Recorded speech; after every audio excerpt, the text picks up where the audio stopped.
இப்போ சமீபத்தில் கேப்டன் விஜயகாந்த் அவர்கள் இறந்து போனார்.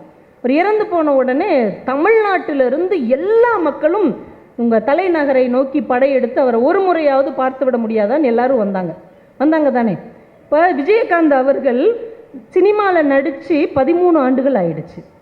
அவர் மேடையில் வந்து பேசி பல ஆண்டுகள் ஆயிடுச்சு. அரசியலில் நேரடியாக ஈடுபட்டு 8-9 வருஷம் ஆச்சு. அவர் யாருக்கிட்டையும் இப்போக்குள்ள அவர் பேசவே இல்லை, யாரையும் பார்க்கவே இல்லை. ஆனால் அந்த மனிதன் இறந்த உடனே எங்கெங்கேயோ இருக்கிற மக்கள்லாம் ஓடி வருகிறார்கள். இனிமே அவரால் இவங்களுக்கு எந்த ஆதாயமும் நடக்க போவதே இல்லை. ஆனாலும் அவ்வளவு பேர் வந்து ஒன்று கூடுகிறார்கள், குழுமுகிறார்கள், கண்ணீர் விடுகிறார்கள். என்னையா செஞ்சார் அவர்? சாப்பாடு போட்டாங்க சார். அவர் வந்தவங்களுக்கெல்லாம் பசி அறிந்து சாப்பாடு போட்டாரு. பசிக்கும் என்கின்ற உணர்வை அறிந்திருந்தார். அதனால அவருக்கு முன்னாடி நின்று ஒரு சொட்டு கண்ணீர் விடுகிறோம். நீங்க எல்லாருக்கும் பொருள் கொடுக்குறவங்கள என்ன சொல்லுவான்? அவர் பொருள் உதவி செஞ்சாருங்க, இவர் 10 பிள்ளைகளை படிக்க வச்சாருங்க, அந்த வீடு இல்லாதவங்களுக்கு இவர் வீடு கட்டி கொடுத்தாருங்க, அப்படி சொல்லுவோம். ஆனால் சாப்பாடு போட்டவங்களை நம்ம தமிழ் இலக்கியம் என்ன சொல்லும் தெரியுமா? உண்டி கொடுத்தோர் உயிர் கொடுத்தோரே என்று சொல்லுவதுதான் இந்த மண்ணின் அறம். நீங்கள் என்ன வேணால் பொருள் கொடுங்க, கோடிக்கணக்கில் கூட உதவி செய்யுங்க, ஆனால் பசிச்ச நேரத்தில் ஒரு ரூபாய் சாப்பாடு போடுறீங்க இல்லையா, அதுதான் இந்த மண்ணின் அறமாக அன்றைக்கிலிருந்து இன்றைக்கு வரைக்கும் கொண்டாடப்படுகிறது. நல்லவர்கள் இறந்து போகலாம், ஆனால் அவர்கள் செய்த நன்மைகள் ஒருபோதும் இறந்து போகாது என்பது விஜயகாந்த் அவர்களுடைய மறைவில் இந்த மண் கற்றுக்கொண்ட ஒரு மிகப்பெரிய பாடமாக இருந்தது. உண்மையா இல்லையா? சாப்பாடு போடுறதாங்க பெரிய அறம். அவனுக்கு பசிக்கும், எனக்கு பசிக்கிற மாதிரி அவனுக்கு பசிக்குங்கிற உணர்வு எத்தனை பேருக்கு நமக்கு இருக்கிறது? இப்போ வெள்ளம் வந்தது. வழக்கமாக சென்னையில் மட்டும்தான் வெள்ளம் வரும். நாங்கள் சவுத் சைடு இருக்கிறவங்களாம் சொல்லுவோம், ஏரியும் குளமா பார்த்து நீங்கள் வீடு கட்டினீங்கன்னா வெள்ளம் வரத்தான் செய்யும், நல்லா அனுபவி அப்படின்லாம் நாங்கள் சொல்லுவோம். இப்போ இந்த வெள்ளம் என்ன ஆயிடுச்சு, உங்களையும் சேர்த்து வச்சு கவனிக்கிறேன்டான்ட்டு உள்ளே வந்துருச்சு. தூத்துக்குடி, திருநெல்வேலி எல்லா இடத்துலையும் ஒரு காட்டு காட்டிட்டு போயிடுச்சு. அப்போ தான் நாங்கள் நினச்சோம், அப்போ மெட்ராஸ்காரங்க உண்மையிலேயே அவ்வளோ கஷ்டப்படுவாங்க, நம்ம ஈஸியாக சொல்லிடுறோம், அப்போ அந்த கஷ்டம் நமக்கு வந்தால் தானே தெரியுது. நாங்கள் உண்மையிலேயே உணர்ந்தோம் உங்கள் சிரமத்தை. அப்போது திருச்செந்தூர்லேருந்து சென்னைக்கு அந்த வெள்ளம் வந்த நாளில் ஒரு ட்ரெயின் கிளம்புச்சு. அது வெள்ளம் வந்த உடனே ஸ்ரீவைகுண்டத்தோடு அந்த ட்ரெயின் நின்றுச்சு. நைட் ஆயிடுச்சு, சுற்றி வெள்ளம், இனிமேல் நகலவே முடியாது, மண் தண்டவாளத்தை எல்லாம் கீழேருந்து அப்படியே அரிக்குது. இப்போ யாருக்கும் சாப்பாடு எதுவும் கிடையாது. விடிஞ்சா சென்னைக்கு போயிடுவோம் தானே எல்லாரும் ஏறி உட்காந்துருந்தாங்க. கிட்டத்தட்ட 800 பயணிகள் அந்த ட்ரெயினில் உட்காந்துருக்குறாங்க. அந்த ஸ்ரீவைகுண்டம் அந்த ரயில் நிற்கிற இடத்துக்கு பக்கத்தில் மேலூர் புதுக்குடின்னு ஒரு சின்ன கிராமம், கிட்டத்தட்ட ஒரு 40-50 குடும்பம் மட்டும் இருக்கக்கூடிய ஒரு கிராமம். அந்த கிராமத்துக்குள்ளேயே வெள்ளம் புகுந்துருச்சு. அங்கே உள்ள ஒரு பத்திரகாளியம்மன் கோவிலில் மட்டும் தண்ணி இல்லாததுனால எல்லா மக்களும் அங்கே போய் நின்னாங்க. இந்த மக்கள்லாம் பார்த்தாங்க, ஐயோ 800 மக்கள் குழந்தைகளோட பெண்களோட இப்படி தவிச்சு நிற்கிறாங்களே அப்படின்ட்டு. அவங்ககிட்டே ஒன்றும் இல்லை, ஒவ்வொருத்தங்கள்ட்டே பேசுகிறாங்க. உன் வீட்டில் என்ன இருக்குது? அரிசி இருக்கா? உன் வீட்டில் பருப்பு இருக்கா? உன் வீட்டில் சிலிண்டர் இருக்கா? எங்கள் வீட்டில் பால் இருக்குது, எல்லாம் எடுத்துகிட்டு வான்னு எடுத்துகிட்டு வந்து அந்த கோவிலில் வச்சு சமைச்சு 2 நாள் அவங்களுக்கு சாப்பாடு போட்டிருக்காங்க சார். 2 நாள் 800 பேருக்கு வெறும் 40 குடும்பங்கள் சாப்பாடு போட்டிருக்கிறார்கள். இந்த வெள்ளத்தப்போ நிறைய பேர் நிறைய உதவிகள் செஞ்சாங்க. ஆனால் இதைத்தான் உலகம் முழுக்க கொண்டாடியது. ஏன் தெரியுமா? நிறைய உதவி செய்தவர்கள் எல்லாரும் தன்னிடம் இருந்ததில் கொஞ்சத்தை செய்தார்கள். ஆனால் அந்த ஊர் மக்கள் தான் தனக்கே இல்லாவிட்டால் கூட தன் ஊருக்கு வந்து நிற்கிற மக்களின் பசிக்கு ஏதாவது செய்ய வேண்டும் என்பதற்காக உதவி செய்தார்கள். அதுதான் இந்த மண்ணின் அறம். ஏன்னா ஒருத்தர்கிட்ட தான் கேட்டேன், ஆனால் மீம்ஸ் தான் வந்தது.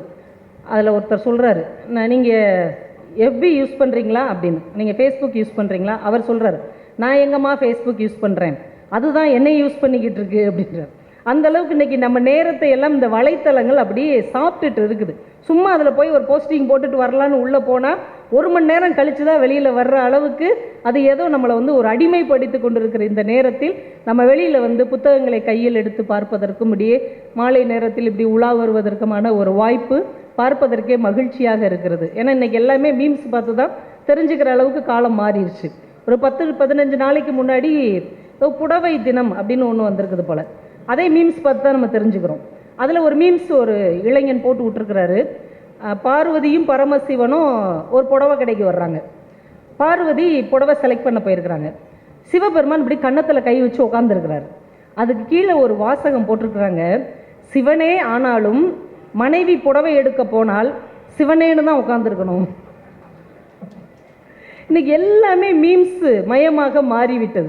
நல்லது கெட்டது, கோபம், ஆக்ரோஷம், உணர்வுகள், காதல் எல்லாமே மீம்ஸ் வழியாகத்தான் நம்ம தெரிந்து கொள்ள வேண்டி இருக்கிறதே தவிர, நாமளா ஒரு விஷயத்தை கையில் எடுத்து படித்து உணர்ந்து கொள்ளுகிற ஒரு சூழல் குறைந்து கொண்டிருக்கிற ஒரு நேரத்தில் இந்த புத்தக திருவிழா நம்ம எல்லாம் கொஞ்சம் மலர்ச்சியாகவும் கொஞ்சம் உணர்வு பூர்வமாகவும் மாற்றி இருக்கிறது அப்படிங்கிறது ஒரு மாற்ற முடியாத உண்மை. நம்முடைய அன்றாட அலுப்புகளிலிருந்து நம்மை கொஞ்சம் விலகி நிதானமாக நடைபோட இந்த புத்தகங்கள் எல்லாம் நமக்கு துணையாக இருக்கிறது.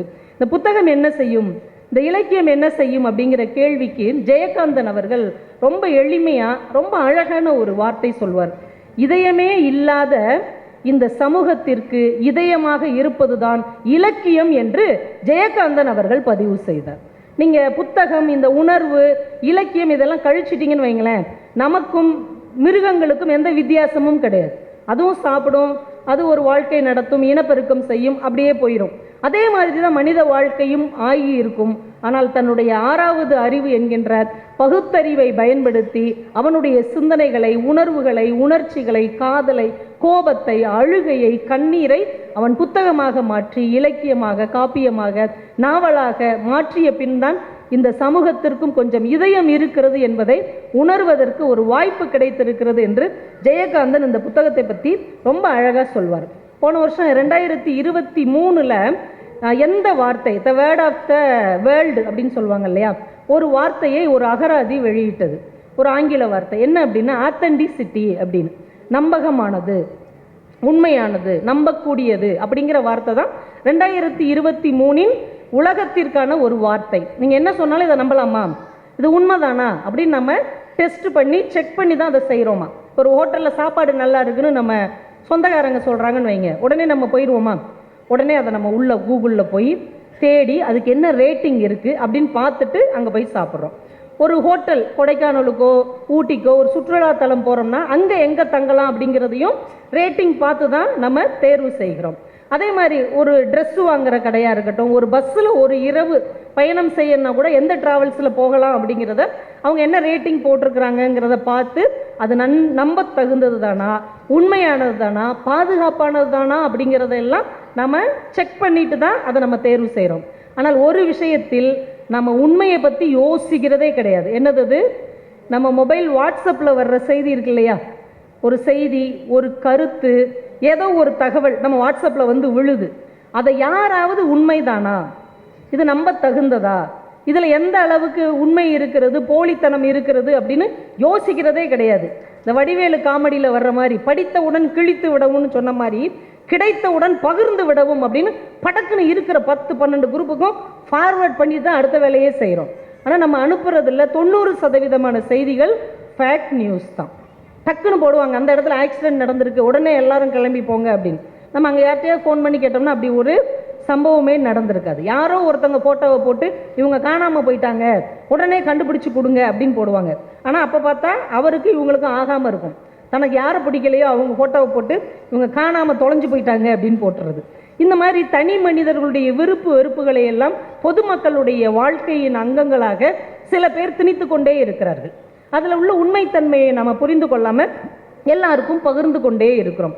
அதனால தான் இந்த வேர்டே வந்து உலகம் முழுமைக்குமான ஒரு வார்த்தையாக ஆத்தென்டிசிட்டி அப்படிங்கிற ஒரு வார்த்தையை தேர்வு செய்திருக்கிறார்கள். அதனால் இந்த வாட்ஸ்அப் அப்படிங்கிற ஒரு அற்புதமான விஷயத்தை நம்ம எப்படி பயன்படுத்தலாம் அப்படின்னா, நமக்கு பிடித்த ஒரு கவிதை, நமக்கு பிடித்த ஒரு கட்டுரை, நமக்கு பிடித்த ஒரு சிறுகதை, நமக்கு பிடித்த ஒரு நாவல், அதை பற்றி நாம் எழுதி, இல்லைன்னா அந்த புத்தகத்திலேருந்து ஒரு பக்கத்தை நம்ம வந்து ஃபோட்டோ காப்பி எடுத்து இதே நண்பர்களுக்கு பகிர்ந்தோம் என்றால் இது ஒரு நல்ல பகிர்வாகவும் இருக்கும், உண்மைக்கு புறம்பானதாக இல்லாததாகவும் இருக்கும் என்பதை இந்த ஜனவரியில் நாம் ஒரு உறுதிமொழி எடுத்துக்கொள்ள வேண்டும். என்ன குப்பை வந்தாலும் அது எல்லாருக்கும் அள்ளி எறியாமல் நல்ல விஷயத்தை, உண்மையான விஷயத்தை, நம்பகமானதை, பயன்படக்கூடியதை மட்டும்தான் நான் எல்லாருக்கும் ஃபார்வர்ட் பண்ணுவேன், ஷேர் பண்ணுவேன் அப்படிங்கிறதுல நாம் முழுமையான உறுதியோடு நாம் இருந்தால் தான் இந்த வாழ்க்கையில் குழப்பங்கள் கொஞ்சம் குறைவாக இருக்கும் என்பதை நாம் உணர்ந்து கொள்ள வேண்டும். நிறைய விஷயங்கள் இந்த மகிழ்ச்சி அப்படிங்கிற விஷயத்தில் சொல்லலாம். எனக்கு தலைப்பே என்ன அப்படின்னா, மகிழ்ச்சி என்னும் மாய நதி. அவங்களே முடிவு பண்ணிட்டாங்க, இது ஒரு மாய நதி. மாய நதினா கண்ணுக்கு தெரியாது, மகிழ்ச்சி கண்ணுக்கு தெரியுமா? நம்ம சில பேரை பார்த்தோன்னே கேட்பேன், என்ன ரொம்ப சந்தோஷமாக இருக்கிற போல அப்படின்னா அவர் என்ன நெத்தியிலே எழுதியிருக்கிறாரு நான் சந்தோஷமாக இருக்கிறேன் அப்படிங்கிறத. அவங்க முக உணர்வை பார்த்தோன்னே நம்ம நம்புகிறோம், ரொம்ப ஜாலியாக சந்தோஷமாக இருக்கிறாராங்க. ஆனால் அவர் மனசுக்குள்ளே தான் அவர் சொல்கிறாரு, நானே இஎம்ஐ கட்டி 8 மாதம் ஆச்சு, எப்படா வீட்டை விட்டு துரத்துவாங்கன்னு தெரில.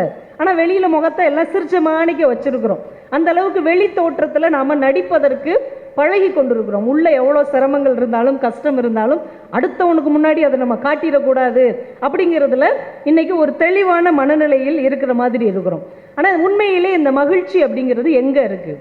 ஒருவேளை மகிழ்ச்சி கடையில் விற்கிதுன்னு வைங்க, ஒரு பலசரக்கு கடையில் மகிழ்ச்சி விற்கிது. நம்ம என்ன செய்வோம்? நேராக போய் அண்ணாச்சி ஒரு 2 கிலோ மகிழ்ச்சி டக்குன்னு பேக் பண்ணி கொடுங்க, போன தடவை வாங்கும்போது ஒரு 1/4 கிலோ கம்மியாக இருந்தது, கொஞ்சம் கவனமாக அளந்து போடுங்க, முடிஞ்சால் கொஞ்சம் கொசுராக புன்னகையும் அமைதியும் நிம்மதியும் சேர்ந்து கொடுங்க அப்படின்னு வீட்டுக்கு கொண்டு வந்து எல்லாருக்கும் மகிழ்ச்சிகளை பகிர்ந்து சந்தோஷமாக இருக்கலாம். ஆனால் மகிழ்ச்சி என்பது இன்னைக்கு வெளியில் கிடைக்கக்கூடிய பொருளாக இல்லை. மகிழ்ச்சியை விலை கொடுத்து வாங்க முடியுமா? மகிழ்ச்சியை விலை கொடுத்து வாங்க முடியுமா? முடியாது தானே. ஆனால் ஒரு அறிஞன் சொன்னான், மகிழ்ச்சியை விலை கொடுத்து வாங்க முடியும். மகிழ்ச்சியை விலை கொடுத்து வாங்க முடியும். எப்படி அப்படின்னு கேட்டபோது அவர் சொன்னார், மகிழ்ச்சியை விலை கொடுத்து வாங்க முடியும். ஏனென்றால் புத்தகங்களை நாம் விலை கொடுத்து தானே வாங்குகிறோம், அப்படி என்றால் மகிழ்ச்சியை விலை கொடுத்து வாங்க முடியும் என்று சொன்னார்.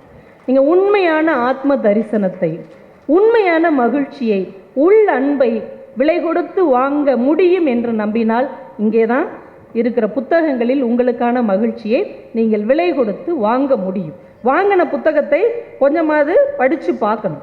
நம்ம பொதுவாக மகிழ்ச்சியாக இருக்கணுங்கிறதுக்காக நிறைய பிளான் பண்ணுவோம். எதையும் பிளான் பண்ணி பண்ணணும் அப்படிங்கிற மாதிரி வர்ற சனி ஞாயிறு 2 நாள் நம்ம இங்கேருந்து டூருக்கு இந்த பஸ்ஸில் போகிறோம், இல்லைன்னா இந்த ட்ரெயினில் போகிறோம், இத்தனை பேர் போகிறோம், இன்னும் சாப்பாடு எடுத்துகிட்டு போகிறோம், பயங்கரமாக திட்டம்லாம் போட்டு போவோம்.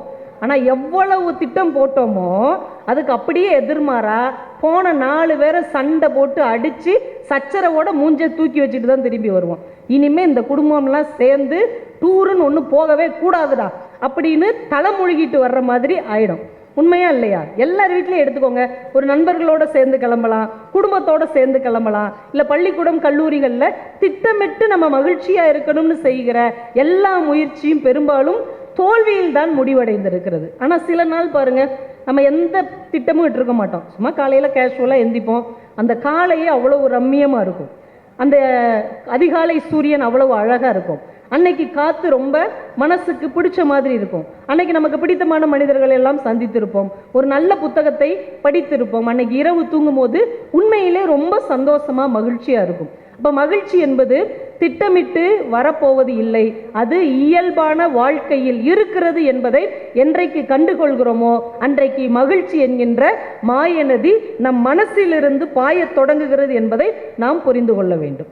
ஏன்னா நம்ம எல்லாருமே மகிழ்ச்சி அப்படின்னு நீங்கள் எல்லார்ட்டையும் கேட்டு பாருங்களேன், மகிழ்ச்சி அப்படின்னாலே எல்லாருமே பணம் சார்ந்த ஒன்றாகத்தான் நினைக்கிறாரு. சரி, நீங்கள் எப்போ மகிழ்ச்சியாக இருப்பீங்க அப்படின்னு கேட்டால் என்ன சொல்வீங்க? சொந்தமாக ஒரு வீடு கட்டிட்டோன்னா மகிழ்ச்சியாக இருப்போம் மேடம். இந்த வாடகை வீட்டில் இருந்துக்கிட்டு குதிக்க விட மாட்டேங்கிறாங்க, உட்கார விட மாட்டேங்கிறாங்க, சொந்தக்காரங்க 4 பேர் வந்தால் சேர்ந்து நிற்க கூட விட மாட்டேங்கிறாங்க, இந்த வீட்டுக்காரம்மா தொல்லை தாங்க முடியல, நைட்டு 10:30 மணிக்கு லைட்டை போட விட மாட்டேங்கிறாங்கம்மா, லைட் ஏன் எரியுது அப்படின்னு நடு வீட்டில் வந்து கேட்டுட்ருக்குறாங்க. சொந்த வீடு வாங்கினா அதாங்க மகிழ்ச்சி. நம்புகிறோமா இல்லையா? சொந்தமாக ஒரு கார் வாங்கிட்டா அதுதான் மகிழ்ச்சி. தேவைக்கு ஏற்ற அளவு நகை வாங்கிட்டா மகிழ்ச்சி. ஒரு சொத்து வாங்கிட்டா மகிழ்ச்சி. ஊருக்குள்ளே ஒரு தோப்பு வாங்கிட்டோம்னா ரொம்ப சந்தோஷமாக இருக்குங்க. நம்ம அப்பா வாழ்ந்த ஊர், அங்கே ஒரு பண்ணை வீடு கட்டி ஒரு தோப்பு வாங்கிட்டோம்னா வாழ்க்கையில் அதுக்கப்புறம் எந்த கவலையும் இல்லை மேடம், நிம்மதியாக இருப்பேன், என் பிள்ளை படித்து நல்ல வேலைக்கு போயிட்டா சந்தோஷமாக இருப்பேன். இப்படின்னு ஒவ்வொருத்தருக்கும் ஒவ்வொரு விஷயங்கள் மகிழ்ச்சியின் அளவுகோலாக நம்மால் நிர்ணயிக்கப்படுகிறது. உண்மையிலே பணம் இருந்தால் மகிழ்ச்சி இருக்குமா? பணம் இருந்தால் மகிழ்ச்சி கிடைச்சிருமா? இப்போ நம்ம பேசின எல்லாமே பணத்தை அடிப்படையாக கொண்டது தான். அது நகையாக இருக்கட்டும், சொத்தாக இருக்கட்டும், வீடாக இருக்கட்டும், எல்லாமே பணத்தை அடிப்படையாக கொண்டது தான். ஆனால் பணத்தை அடிப்படையாக கொண்டு மகிழ்ச்சி கிடைக்கிறதா? உங்கள்கிட்ட தான் கேட்குறேன், கிடைக்கிறதா? நம்ம எல்லாருக்குமே விமானத்தில் போகிறதுங்கிறது ஒரு பெரிய ஆசை, ஒரு கனவு. கிராமத்தில் வாழ்கிறவங்களுக்கு அதுதான் பெரிய லட்சியம். ஏரோப்ளைனை பக்கத்தில் பார்க்க மாட்டோமான்னு ஏங்குற மனிதர்கள் எத்தனையோ பேர் இருக்கிறாங்க இல்லையா? ஆனால் ஒரு ஏர்லைன்ஸுடைய ஓனரே என்ன சொல்கிறாரு? அவர் தானங்க பெரிய பணக்காரராக இருப்பார். ஆனால் அவர் என்ன சொல்கிறாரு? இந்த ஜெயிலே நான் செத்து போயிட்டேன்னா அதான் எனக்கு நிம்மதிங்கிறார். அப்போ பணம் இருக்கிறவர்களுக்கும் 1008 பிரச்சனை இருக்கிறது, அவர்களும் மகிழ்ச்சியாக இல்லை. அப்போ நம்ம தான் கற்பனை பண்ணிட்டு இருக்கிறோம், பணம் இருக்கிறவங்க, பணக்காரங்க, நிறைய சொத்து உள்ளவங்க, மிகப்பெரிய நிறுவனங்களில் தலைவர்கள் எல்லாம் மகிழ்ச்சியாக இருக்கிறார்கள், நம்மளை மாதிரி சம்பளம் வாங்குறவங்க தான் கஷ்டப்படுறோம் அப்படின்னு நாம் நினச்சிட்டு இருக்கிறோம். உண்மை அது இல்லை. ஒரு மாத சம்பளத்துக்கு கஷ்டப்பட்டு வேலை பார்த்தாலும் கூட மாசத்துல ஒரு 10 நாளாவது நமக்கு கிடைக்கிற நிம்மதி கோடீஸ்வரராக இருக்கிற அவர்களுக்கு நிச்சயமாக இல்லை என்பதுதான் உண்மை. அதான் உண்மை. ஒரு கணித பேராசிரியர் தன்னுடைய மாணவர்கிட்ட ஒரு நாள் பேசிட்டு இருக்கிறார். இந்த உலகமே எதையோ தேடி ஓடிக்கிட்டே இருக்கு, ஆனால் எனக்கு ஒரு விஷயம் நல்லா புரியுது தம்பி. இந்த உலகத்தில் யார் அதிகமாக பணம் வச்சிருக்கிறானோ, உலகத்திலே யார் அதிக பணம் வச்சிருக்கிறானோ அவனும் தன் கையில் ஒத்த பைசா கூட பணமே இல்லாமல் ஒருத்தன் இருப்பான்ல, இந்த 2 பேரும் ஏதோ ஒரு நேர்கோட்டில் ஒன்று தான். ஏதோ ஒரு நேர்கோட்டில் இவர்கள் ஒன்று சேரத்தான் செய்கிறார்கள், 2 பேரும் சமந்தான் அப்படின்னார். அவனுக்கு ரொம்ப ஆச்சரியமாக போச்சு. அவன் கணித வடிவிலேயே கேட்டான், ஐயா நீங்கள் சொல்கிறது எப்படி இருக்குது அப்படின்னா, எல்லையே இல்லாததை நம்ம மேத்ஸில் இன்ஃபினிட்டின்னு சொல்லுவோம், ஒன்றுமே இல்லாததை ஜீரோன்னு சொல்லுவோம். நீங்கள் சொல்கிறது எப்படி இருக்குன்னா இன்ஃபினிட்டியும் ஜீரோவும் சமம்னு சொல்கிற மாதிரி இருக்குது அப்படின்ட்டுருக்கிறான். சிரிச்சுக்கிட்டே சொன்னார், அது கரெக்டு தான், இன்ஃபினிட்டியும் ஜீரோவும் ஏதோ ஒரு புள்ளியில் ஒன்றாக சந்தித்து கொள்ளத்தான் செய்கிறது அப்படின்னார். அது எப்படிங்க சாத்தியம்? எல்லையே இல்லாத ஒன்றும் ஒன்றுமே இல்லாத ஒன்றும் எப்படி சமமாக இருக்க முடியும் என்று அவன் கேள்வி கேட்டிருக்கான். அதுக்கு பேராசிரியர் சொல்லியிருக்கிறாரு, இதை ஒரு உதாரணத்தோடு நான் உனக்கு விளக்குகிறேன் அப்படின்னு. இதை நீங்கள் நல்லா கவனிங்க. இப்போ பூமியுடைய விட்டம் இருக்கு இல்லையா, பூமி உருண்டையுடைய விட்டம் எவ்வளவு பெருசு? ரொம்ப பெருசு. அரிசி இருக்கு இல்லையா, ஒரே ஒரு அரிசி எடுத்துக்கோங்க, அதோடைய விட்டம் எவ்வளவு? இருக்கிறதுல ரொம்ப சின்னது. இந்த ரெண்டையும் நீங்கள் ஒப்பிட்டு பார்த்தீங்கன்னா எது இன்ஃபினிட்டி? பூமியுடைய விட்டம் இன்ஃபினிட்டி, அது எல்லையே இல்லாதது. ஆனால் அரிசியுடைய விட்டம் அதோடு ஒப்பிட்டு பார்க்கும்போது ஜீரோ. அப்போ இந்த ரெண்டுக்கும் சம்பந்தமே கிடையாது. ரைட்டா? ரைட். இப்போ இந்த பூமியுடைய விட்டத்தையும் சூரியனின் சுற்றளவையும் நீ ஒப்பிட்டு பார். ஒப்பிட்டு பார்த்தா சூரியனின் சுற்றளவு எவ்வளவு? எல்லையே இல்லாதது, இன்ஃபினிட்டி. அதோடு ஒப்பிட்டு பார்க்கும்போது பூமியின் விட்டம் ஜீரோ. அப்போ ஒரு இடத்துல இன்ஃபினிட்டியாக இருக்கிற பூமி இன்னொரு இடத்தில் ஜீரோவாக மாறுகிறது. அப்போ நீ எல்லை இல்லாத ஆற்றலோடு இருக்கிறாயா, ஒன்றுமில்லாதவனாக இருக்கிறாயா என்பது உன்னிடத்தில் இல்லை, உன்னை எதோடு நீ ஒப்பிட்டு கொள்கிறாயோ அதோடு இருக்கிறது என்று சொன்னார். எவ்வளோ அருமையான தத்துவம் இல்லை? நம்ம ஒப்பிட்டு பார்த்து தான் நம்ம வாழ்க்கையில் பாதி மகிழ்ச்சியை தொலைத்திருக்கிறோம். நீங்கள் யாரோடு உங்களை ஒப்பிட்டு பார்க்கிறீர்கள் என்பதில் தான் நீங்கள் இன்ஃபினிட்டியா ஜீரோவா என்பது இருக்கிறது. இதை சொல்லிட்டு அந்த கணித பேராசிரியர் சொல்றார், உலகத்தின் மிகப்பெரிய பணக்காரனை பணத்தோடு ஒப்பிட்டு பார்த்தால் ஒரு பணமும் இல்லாதவன் ஜீரோ, அவன் இன்ஃபினிட்டி. ஆனால் இந்த ஒரு பணமும் இல்லாதவன் படுத்த உடனே தூங்கி போகிற நிம்மதின்னு ஒன்று இருக்கு இல்லையா, அதோடு ஒப்பிட்டு பார்த்தால் இவன் இன்ஃபினிட்டியாக இருக்கிறான், உலக பணக்காரன் ஜீரோவாக மாறிவிடுகிறான். அப்போ எந்த தத்துவத்தில், எந்த இடத்தில் நீங்கள் யாரோடு உங்களை ஒப்பிட்டு பார்க்கிறீர்கள் என்பதில் தான் உங்களுடைய மகிழ்ச்சியும் நிம்மதியும் இருக்கிறது அப்படிங்கிறத நாம தான் அளவுகோல் தேர்ந்தெடுக்க வேண்டுமே தவிர இன்னொருவரை வைத்து நமக்கான அளவுகோலை ஒருபோதும் நாம் தீர்மானிக்க கூடாது. இதில் முடிவு பண்ணிட்டோம்னா நிம்மதியாக இருக்கலாம். மகிழ்ச்சிங்கிறது நம்முடைய மனதின் நிறைவில் இருக்கிறது, நிறைய பொருளில் இல்லை, நம் மனதின் நிறைவில் இருக்கிறது. அப்படின்னு பார்த்தீங்கன்னா நாம் மகிழ்ச்சியானவர்கள் தான். நம்ம தமிழ் புலவர்களை பற்றி உங்களுக்கெல்லாம் தெரியும், யாருமே பெரிய கோடீஸ்வரனோ லட்சாதிபதியோ கிடையாது, எல்லாரும் அன்றாட சாப்பாட்டுக்கே கஷ்டப்பட்டவங்க தான் நம்ம ஆளுகள்லாம், நம்ம தமிழ் புலவர்கள்லாம். இந்த செந்தூரன் ஐயாலாம் உட்காந்துருக்கிறாரு, அவருக்கு எல்லாமே தெரியும், நிறைய இலக்கிய பாடல்கள்லாம் அவருக்கு தெரியும். ரொம்ப சாதாரண விஷயத்தை அவங்க எவ்வளவு ஜாலியான ரசனையோடு கடந்து போயிருக்கிறாங்கன்னு பார்த்தா நமக்கே ஆச்சரியமாக இருக்கும். ஒன்றும் இல்லை, நம்ம கிராமப்புறங்கள் எல்லாம் நெருஞ்சி முள்ளுன்னு ஒன்று இருக்கும், கேள்விப்பட்டிருக்கிறீங்களா? உங்கள் சென்னையில் முள்ளு குத்துறதுக்கே வாய்ப்பு இல்லைன்னு நான் நினைக்கிறேன். ஆனால் கிராமத்தில் வயக்காட்டில் நீங்கள் நடந்து போகும்போது சர்வ சாதாரணமாக நெருஞ்சி முள்ளு குத்தும். அது ரொம்ப பாதிப்பான நெருஞ்சி முள் கிடையாது. இப்படி தரையில் காலை வச்சு தேய்ச்சோம்னா அது நம்மகிட்ட இருந்து போயிடும், ஊசி வச்சு ஊக்கு வச்சு எடுக்கணும்லாம் அவசியம் கிடையாது. ஒருத்தருக்கு நெருஞ்சி முள்ளு குத்திருச்சு, இவர் சும்மா கிடக்காம ஒரு புலவர்கிட்ட போய் பேசியிருக்கிறார், தமிழ் புலவர்கிட்ட போய், ஐயா நெருஞ்சி முள்ளு குத்திருச்சு என்ன செய்யணும் அப்படின்னு. நம்மால் எப்படிப்பட்ட ஆளு, அடுத்த வேளை கஞ்சிக்கு வழி இல்லாட்டா கூட கவிதை கொட்டி கிடக்கு, நெருஞ்சி முள்ளு குத்துனா என்ன செய்யணும்னு கேட்ட கேள்விக்கு அந்த கவிஞர் பதில் சொல்றாரு, பத்திரதன் புத்திரனின் மித்திரனின் சத்துருவின் பத்தினியின் கால் வாங்கி தேய் சரியா போகும் அப்படின்ட்டார். எதுக்கு? நெருஞ்சி முள்ளு குத்துனதுக்கு. இதுக்கு அர்த்தம் நானே சொல்லிடுறேன். பத்திரதன் அப்படின்னா தசரதன், பத்திரதன் புத்திரனின்னா அவருடைய மகன் ராமன், புத்திரனின் மித்திரன் அப்படின்னா அவருக்கு நண்பன் சுக்ரீவன். சுக்ரீவனுடைய சத்துரு யாருன்னா அவங்க அண்ணன் வாலி. அவருடைய பத்தினி யாருன்னா தாரை. தாரையின் கால் வாங்கி தேய் அப்படின்னா தாரைங்கிற வார்த்தையில காலை எடுத்துட்டீங்கன்னா தரை. தரையில தேய்ச்சிட்டு போடான்னு சொல்றத அவர் எப்படி சொல்லியிருக்காரு பாருங்க. பத்துரதன் புத்திரனின் மித்திரனின் சத்துருவின் பத்தினியின் கால் வாங்கி தேய். ஒரு நெருஞ்சு முள் கொத்துவதற்கு கூட இப்படி ஒரு இலக்கிய ரசனையோடு பேச முடியும் என்று நம்முடைய தமிழ் மண்ணில் ஒரு மனிதர் நிரூபித்திருக்கிறார் என்றால் அவங்க தான் புலவர்கள், கவிஞர்கள். தன்னுடைய வாழ்க்கைக்கு வழி இல்லாவிட்டால் கூட அவர்கள் வாழுகின்ற விதத்தை ரசனையோடு வாழ முடியும் என்று நிரூபித்த மண் இந்த மண். நான் உங்கள்கிட்ட இன்னொன்று கேட்குறேன். இப்போ சமீபத்தில் நிறைய நாடுகளுக்கு இடையில அடிக்கடி சண்டை நடக்கிறது, யுத்தம் நடக்கிறது, போர் மூழ்கிறது. ஒரு நாட்டுக்கு இடையில சண்டை நடக்குதுன்னு வைங்க. ஏன்னா அந்த காலத்தில் நம்ம தமிழ் மன்னர்கள் சண்டைக்கு போகிறாங்கன்னு வைங்க, போருக்கு போகிறாங்கன்னா அவங்களுக்கு என்ன வேணும்? போருக்கு போகிறவங்களுக்கு என்ன படை வேணும்? யானைப்படை, குதிரைப்படை, காலாட்படை, வாள்படை, இதெல்லாம் வேணும் இல்லையா?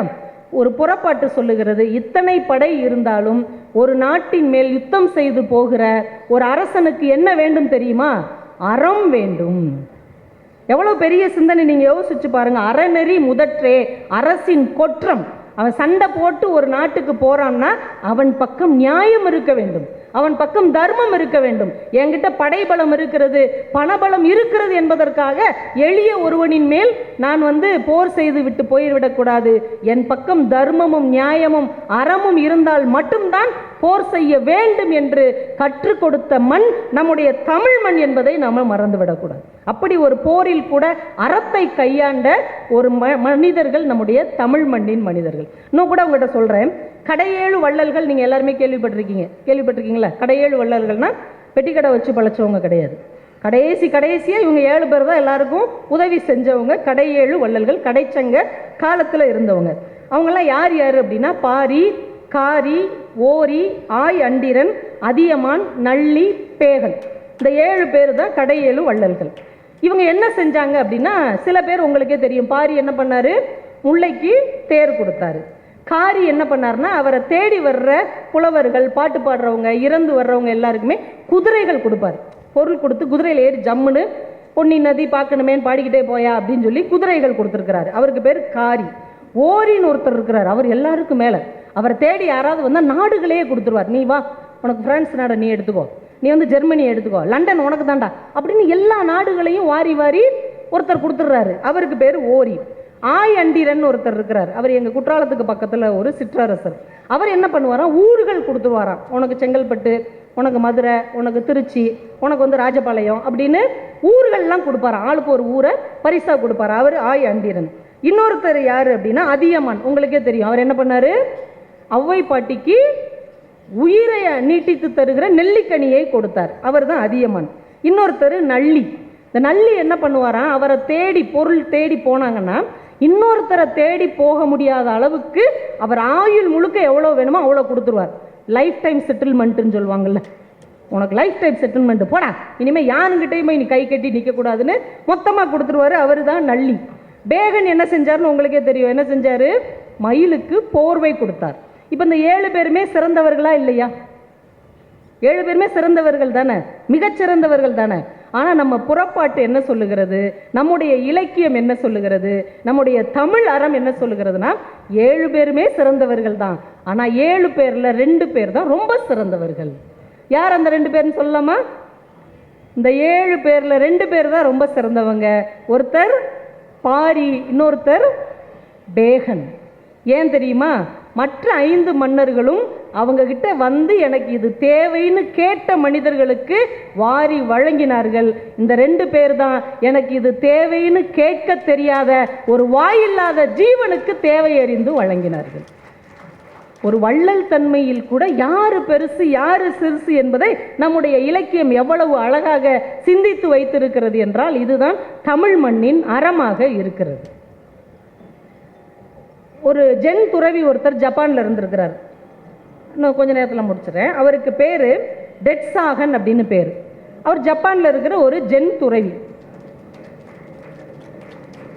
அவருக்கு ரொம்ப நாளாக ஒரு ஆசை என்ன அப்படின்னா, புத்தரின் போதனைகள் அந்த காலத்தில் சீன மொழியில் மட்டும்தான் இருந்திருக்குது. அந்த சீன மொழியில் இருக்கிற போதனைகளை நம்ம ஜப்பான் மொழியிலையும் மொழிபெயர்த்து நம்ம மக்களுக்கு படிக்க கொடுத்து அவங்க மனசில் ஒரு மாற்றத்தை கொண்டு வரணும் அப்படின்னு அவருக்கு ஒரு பெரிய ஆசை. அதனால என்ன பண்ணார், நிறைய மக்கள்கிட்ட போய் பொருள் திரட்டினார். ஜப்பான் மொழியில் புத்தருடைய போதனைகள் எல்லாத்தையுமே மொழிபெயர்ப்பதற்காக நிறைய பணம் திரட்டி 5 வருஷம் கடும் முயற்சி பண்ணி பணம் திரட்டுறாரு. பணம் திரட்டி புத்தகம் போடலாம் அப்படின்னு நினைக்கிற நேரத்தில் ஜப்பானில் ஒரு பெரிய வெள்ளம் வந்துருச்சு. பயங்கரமான வெள்ளம் வந்த உடனே இவர் என்ன பண்ணார், இந்த பணத்தை பூரா அந்த மக்களுக்கு வெள்ள நிவாரண நிதியாக செலவு பண்ணிட்டார். அப்புறம் திரும்பவும் அடுத்த ஒரு 5 வருஷம் கடும் முயற்சி பண்ணி பணம்லாம் ரெடி பண்ணுறார் இந்த புத்தகம் போடுவதற்கு. இப்போ பணம் ரெடி பண்ணி புத்தகம் போடலாம்னு நினைக்கும் போது ஒரு தொற்று நோய் அந்த நாட்டில் பரவிருச்சு. ஐயோ என்ன பண்ணுறதுன்னு அந்த தொற்று நோயில் பாதிக்கப்பட்ட மக்களுக்கு அந்த பணத்தை பூரா செலவு பண்ணிடுறார்.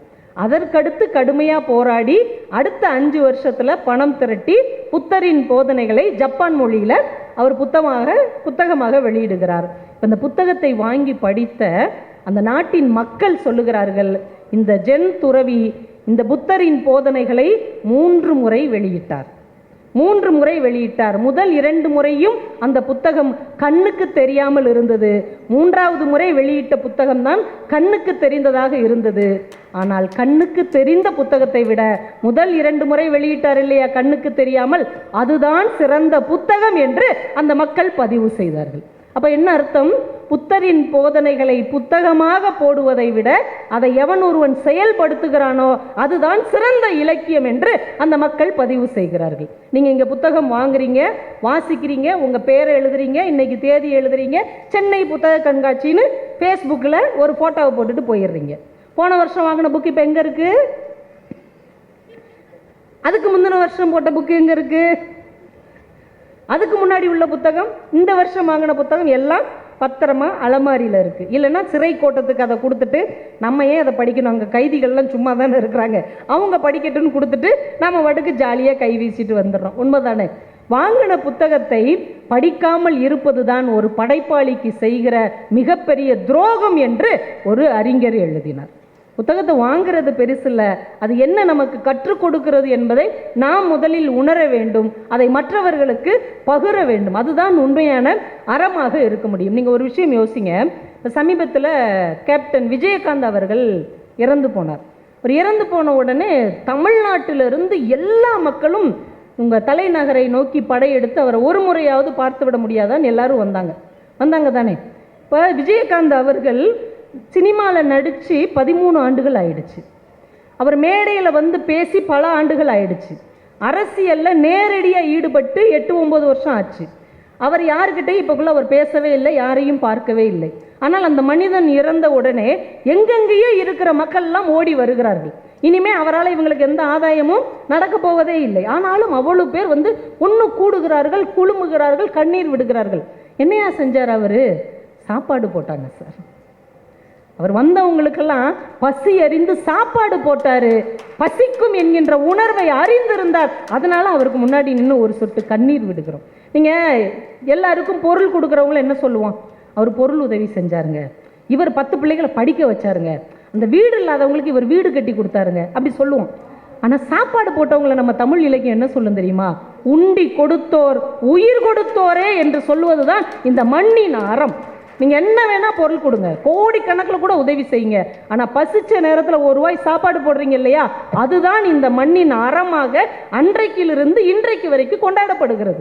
நல்லவர்கள் இறந்து போகலாம், ஆனால் அவர்கள் செய்த நன்மைகள் ஒருபோதும் இறந்து போகாது என்பது விஜயகாந்த் அவர்களுடைய மறைவில் இந்த மண் கற்றுக்கொண்ட ஒரு மிகப்பெரிய பாடமாக இருந்தது. உண்மையா இல்லையா? சாப்பாடு போடுறதாங்க பெரிய அறம். அவனுக்கு பசிக்கும், எனக்கு பசிக்கிற மாதிரி அவனுக்கு பசிக்குங்கிற உணர்வு எத்தனை பேருக்கு நமக்கு இருக்கிறது? இப்போ வெள்ளம் வந்தது, வழக்கமாக சென்னையில் மட்டும்தான் வெள்ளம் வரும். நாங்கள் சவுத் சைடு இருக்கிறவங்களாம் சொல்லுவோம், ஏரியும் குளமா பார்த்து நீங்கள் வீடு கட்டினீங்கன்னா வெள்ளம் வரத்தான் செய்யும், நல்லா அனுபவி அப்படின்லாம் நாங்கள் சொல்லுவோம். இப்போ இந்த வெள்ளம் என்ன ஆயிடுச்சு, உங்களையும் சேர்த்து வச்சு கவனிக்கிறேன்டான்ட்டு உள்ளே வந்துருச்சு. தூத்துக்குடி, திருநெல்வேலி எல்லா இடத்துலையும் ஒரு காட்டு காட்டிட்டு போயிடுச்சு. அப்போ தான் நாங்கள் நினச்சோம், அப்போ மெட்ராஸ்காரங்க உண்மையிலே எவ்வளோ கஷ்டப்படுவாங்க, நம்ம ஈஸியாக சொல்லிடுறோம், அப்போ அந்த கஷ்டம் நமக்கு வந்தால் தானே தெரியுது. நாங்கள் உண்மையிலே உணர்ந்தோம் உங்கள் சிரமத்தை. அப்போது திருச்செந்தூர்லேருந்து சென்னைக்கு அந்த வெள்ளம் வந்த நாளில் ஒரு ட்ரெயின் கிளம்புச்சு. அது வெள்ளம் வந்த உடனே ஸ்ரீவைகுண்டத்தோடு அந்த ட்ரெயின் நின்றுச்சு. நைட் ஆயிடுச்சு, சுற்றி வெள்ளம், இனிமேல் நகலவே முடியாது, மண் தண்டவாளத்தை எல்லாம் கீழேருந்து அப்படியே அரிக்குது. இப்போ யாருக்கும் சாப்பாடு எதுவும் கிடையாது. விடிஞ்சா சென்னைக்கு போயிடுவோம் தானே எல்லாரும் ஏறி உட்காந்துருந்தாங்க. கிட்டத்தட்ட 800 பயணிகள் அந்த ட்ரெயினில் உட்காந்துருக்குறாங்க. அந்த ஸ்ரீவைகுண்டம் அந்த ரயில் நிற்கிற இடத்துக்கு பக்கத்தில் மேலூர் புதுக்குடின்னு ஒரு சின்ன கிராமம், கிட்டத்தட்ட ஒரு 40-50 குடும்பம் மட்டும் இருக்கக்கூடிய ஒரு கிராமம். அந்த கிராமத்துக்குள்ளேயே வெள்ளம் புகுந்துருச்சு. அங்கே உள்ள ஒரு பத்திரகாளியம்மன் கோவிலில் மட்டும் தண்ணி இல்லாததுனால எல்லா மக்களும் அங்கே போய் நின்னாங்க. இந்த மக்கள்லாம் பார்த்தாங்க, ஐயோ 800 மக்கள் குழந்தைகளோட பெண்களோட இப்படி தவிச்சு நிற்கிறாங்களே அப்படின்ட்டு. அவங்ககிட்டே ஒன்றும் இல்லை, ஒவ்வொருத்தங்கள்ட்டையா பேசுகிறாங்க. உன் வீட்டில் என்ன இருக்குது, அரிசி இருக்கா, உன் வீட்டில் பருப்பு இருக்கா, உன் வீட்டில் சிலிண்டர் இருக்கா, எங்கள் வீட்டில் பால் இருக்குது, எல்லாம் எடுத்துகிட்டு வான்னு எடுத்துகிட்டு வந்து அந்த கோவிலில் வச்சு சமைச்சு 2 நாள் அவங்களுக்கு சாப்பாடு போட்டிருக்காங்க சார். 2 நாள் 800 பேருக்கு வெறும் 40 குடும்பங்கள் சாப்பாடு போட்டிருக்கிறார்கள். இந்த வெள்ளத்தப்போ நிறைய பேர் நிறைய உதவிகள் செஞ்சாங்க. ஆனால் இதைத்தான் உலகம் முழுக்க கொண்டாடியது. ஏன் தெரியுமா? நிறைய உதவி செய்தவர்கள் எல்லாரும் தன்னிடம் இருந்ததில் கொஞ்சத்தை செய்தார்கள். ஆனால் அந்த ஊர் மக்கள் தான் தனக்கே இல்லாவிட்டால் கூட தன் ஊருக்கு வந்து நிற்கிற மக்களின் பசிக்கு ஏதாவது செய்ய வேண்டும் என்பதற்காக உதவி செய்தார்கள். அதுதான் இந்த மண்ணின் அறம். அதுதான் மகிழ்ச்சி என்னும் மாய நதியை நமக்குள் உருவாக்கக்கூடிய ஒரு அற்புதமான ஆற்றல். அதை நம்ம மறந்துடக்கூடாது. இப்போ 2 நாளைக்கு முன்னாடி ஒரு செய்தித்தாளில் வந்த ஒரு சின்ன கதை, யாருக்கு பரிசு அப்படின்னு ஒரு கதை. 2 செய்தி நான் அப்படியே சொல்லிட்டு நிறைவு செஞ்சிடறேன். யாருக்கு பரிசு அப்படிங்கிறது அந்த கதை. ஒரு காட்டில் எல்லா மிருகங்களும் இருக்குது. காடுனா எல்லா மிருகமும் இருக்கும்ல, சிங்கம், புலி, சிறுத்தை, முயல், ஆமை, காக்கா, கழுகு எல்லாமே இருக்கும். எல்லா மிருகமும் இருக்குது. சிங்கம் வந்து ஒரு நாள் எல்லாரையும் கூப்பிட்டு ஒரு மீட்டிங் போடுது. அதான ராஜா காட்டுக்கு. அது வந்து ஒரு 4 சோளக்கதிர், மக்கா சோளக்கதிரை கையில் வச்சுக்கிட்டு பக்கத்து காட்டில் இருக்கிற ராஜா இதை எனக்கு கொடுத்தாரு, இது ரொம்ப வித்தியாசமான உணவா, ரொம்ப நல்லா இருக்குமா, இதை 4 பேர் யாராவது ஆளுக்கு ஒன்று வாங்கிக்கோங்க, இதை இன்னும் சுவையாக யார் சமைச்சு கொடுக்குறீங்களோ அவங்களுக்கு பரிசு அப்படின்ன உடனே கரடி அது ஒன்று வாங்கிக்குது, நரி ஒன்று வாங்கிக்குது, மான், குரங்கு 4 பேரும் ஆளுக்கு ஒரு மக்காச்சோளக்கதிரை வாங்கிட்டு போயிடுறாங்க. ஒரு 5-6 நாள் கழித்து கரடி வருது. அது அந்த மக்காச்சோளத்தை நல்லா இடித்து தேனெல்லாம் கலந்து அப்படியே ஸ்வீட்டாக கொண்டு வந்து அரசர்கிட்ட கொடுக்குது. அவர் சாப்பிட்டு பார்த்துட்டு நல்லா இருக்குது, எல்லாருக்கும் கொடுங்க அப்படின்னா எல்லாருக்கும் கொஞ்சம் கொஞ்சம் கொடுக்குது. எல்லாரும் நீங்கள் சொல்லுங்கள் இதுக்கு பதில், இல்லை மற்றவங்களும் வந்ததுக்கப்புறம் நம்ம முடிவு எடுத்துக்குவோம் அப்படின்னோடனே சரி அடுத்தவங்களும் வரட்டும்.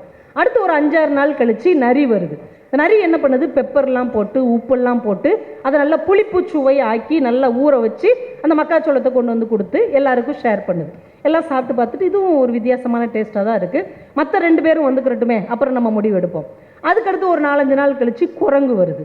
அது என்ன பண்ணுது, மக்காச்சோளத்தை பாப்கார்னா பொறிச்சு ஒவ்வொரு சின்ன ஒரு இதில் வச்சு எல்லாருக்கும் கொடுக்குது. எல்லோரும் 2 எடுத்து சாப்பிட்டுட்டு இது ரொம்ப நல்லா இருக்கே, ருசியாக மொறுன்னு சூப்பராக இருக்குது, இது நல்லா தான் இருக்குது, சரி கடைசி அந்த மான் வந்துடட்டும்பா அப்புறம் முடிவு சொல்லிடலாம்.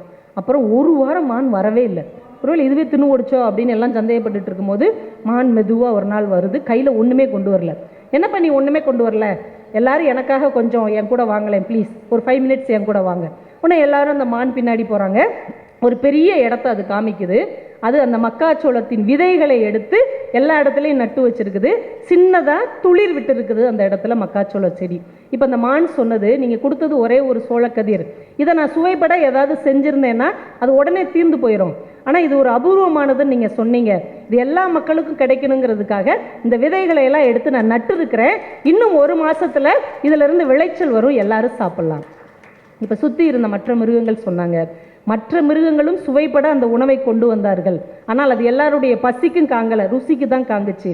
ருசியை விட எதிர்காலத்தின் பசிதான் முக்கியம் என்று மான் நினைத்ததால் பரிசு மானுக்குத்தான் தர வேண்டும் என்று சொன்னது. இப்போ எப்பயுமே மகிழ்ச்சி என்பது என்னுடைய சுயநலத்தில் என்னுடைய உணவை நான் ஆற்றிக்கொள்வதில் இல்லை, அடுத்தவருடைய பசியை அறிந்து யார் ஒருவர் உதவி செய்கிறாரோ அதில் தான் மகிழ்ச்சி என்கின்ற ஒன்று இருக்கிறது என்பதை நாம் உணர்ந்து கொண்டோம் என்றால் இந்த வாழ்க்கை ரொம்ப இனிமையானதாகவும் எளிமையானதாகவும் இருக்கும். எந்த விஷயத்திலையும் நீங்கள் எந்த துறையில் இருந்தாலும் இதை நீங்கள் வந்து இம்ப்ளிமெண்ட் பண்ணி பார்க்கலாம். ஆண் பாவம்னு ஒரு படம் பார்த்துருக்கிறீங்களா எல்லாரும்? ஆண் பாவம் நம்ம இயக்குனராகவும் நடிகராகவும் இருக்கக்கூடிய பாண்டியராஜன் சார் எடுத்தது. நம்ம இந்திய சினிமாவின் இளம் இயக்குனர்னே அவரை சொல்லுவாங்க. அந்த படம் எடுக்கும்போது அவருக்கு 20-21 வயசு தான். அந்த சினிமாவில் ஒரு காட்சி உங்கள் எல்லாருக்கும் ஞாபகம் இருக்கும். ரேவதி வந்து ரொம்ப வாய் பேசிக்கிட்டே இருப்பாங்க. அதுக்கப்புறம் பார்த்தா கிணத்துல விழுந்து அவங்களுக்கு பேச்சு வராமல் போயிடும். அப்போ அந்த காட்சி ஞாபகம் இருக்கா? பூர்ண விஸ்வநாதன் தான் ரேவதிக்கு அப்பாவாக நடிச்சிருப்பார். இப்போ ரேவதியை ஒரு டாக்டர் வந்து டெஸ்ட் பண்ணுவார். பண்ணிவிட்டு அவங்க அப்பாட்ட வந்து சொல்லுவார். அப்பா கேட்பார், என்னங்க என் மகளுக்கு என்னாச்சு டாக்டர், அவள் சரியாயிருவாளான்னு.